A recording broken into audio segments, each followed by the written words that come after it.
Mark Vidari.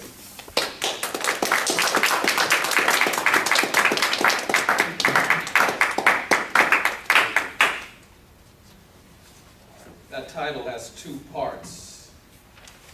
What am I left with? The message. I know some are surprised that I'm speaking from this manual again, but it's okay because we are Toastmasters. And form follows function. In order to get better, we have to continue speaking. It does not matter what manual. Okay? But thank you for the encouragement. Do you remember where you were when you got that call? The majority of us in here have gotten that call or will get that call. Some of us in here may be too young to get that call. I got that call on January 27, 2012 at 5 o'clock in the morning. The hospice worker that was taking care of my mother said, "Mark, get up. It's time. She's going." Yesterday, 7:49 a.m., I'm in an office, sitting down, trying to figure out and prioritize what am I going to do. I got a call. I got the call again, and I got chills. This time it actually was on the phone. It was a text message. "Hey,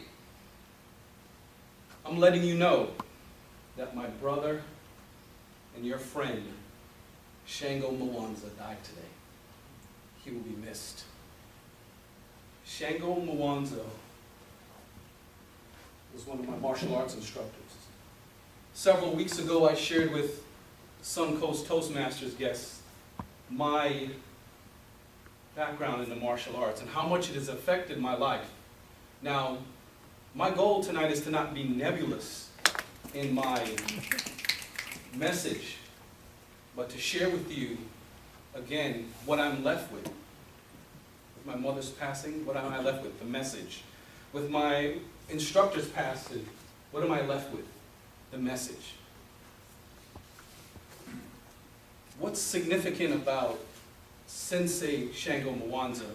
He's one of several people that took a portion of his life to help in my development.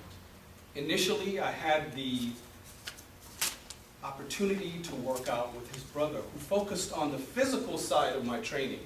But for those who are true practitioners and enjoy the martial arts, it's not just the physical, it's the mental. And what they wanted to share with me is that we are going to train you to also deal with life. So here are a couple of things that I'm left with. His message. The first thing, look, think about the situation, and then react. Sounds simple, right? Look, think about the situation, and react.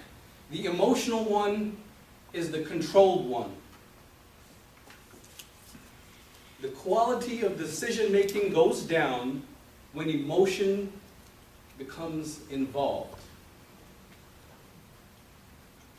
The emotional seeks immediate gratification and steers away from facts.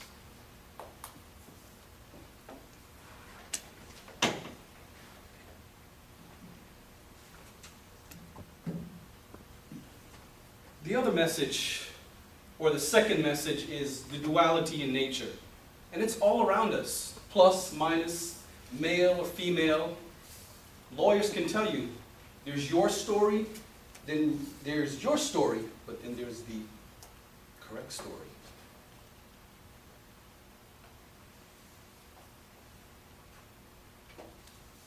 Gentlemen agreements. For those who learn the martial arts, your karate, your taekwondo, you learn, stand here, when I say go, do this, and do that. And that's how you fight. But for those of us who've been in a physical altercation, a verbal altercation, or any type of altercation, a lot of times there's no rules.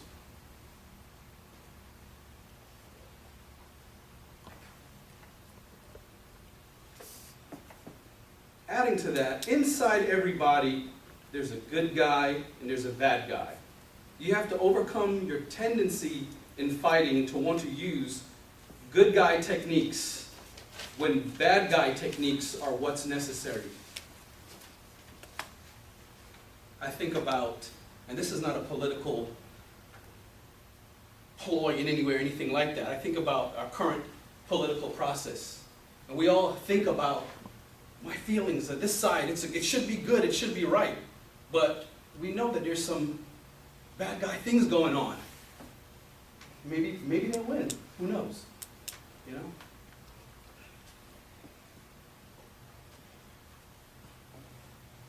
Desire, the monkey.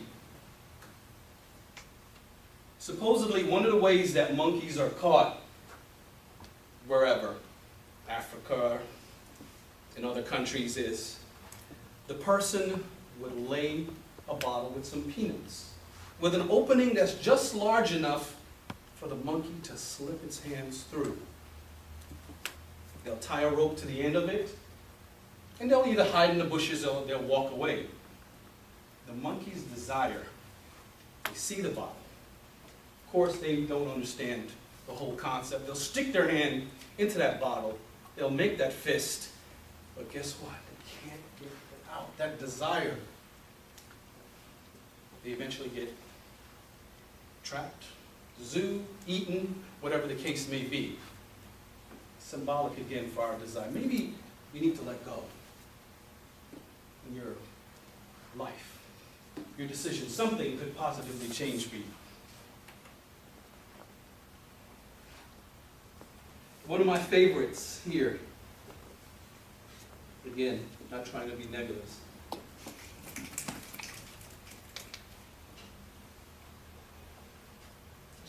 Anybody know what this is? Pacifier. What does a pacifier do? Keep you quiet. So I got to a point, as many young men do, I know some stuff. I know some stuff. So, dad or uncle or karate teacher or whoever, why don't these people think like me? They need to think like me, because I'm right, or the facts say it, the books say it. I was warned that you have to understand that it's great that you have this awakening, but we all hold on to things, and these things pacify us. If you don't have something better, better formula, a better choice, a better opportunity, then you need to keep your mouth shut, because you could really disrupt someone's life. So in your mind's eye, allow them to be pacified.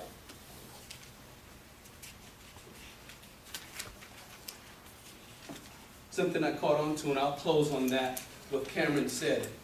Why do I go to Starbucks every night? Form follows function. In order for him to get to Francis Ford Coppola or wherever he's going to go, he has to continue, like Stephen Covey, famous author, said, is to sharpen the saw.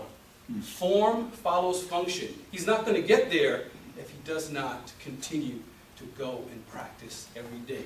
So in closing, I'll share with you this. I hope, again, I was not nebulous, and that you understood the messages that were left with me. I challenge all of you, what message are you leaving?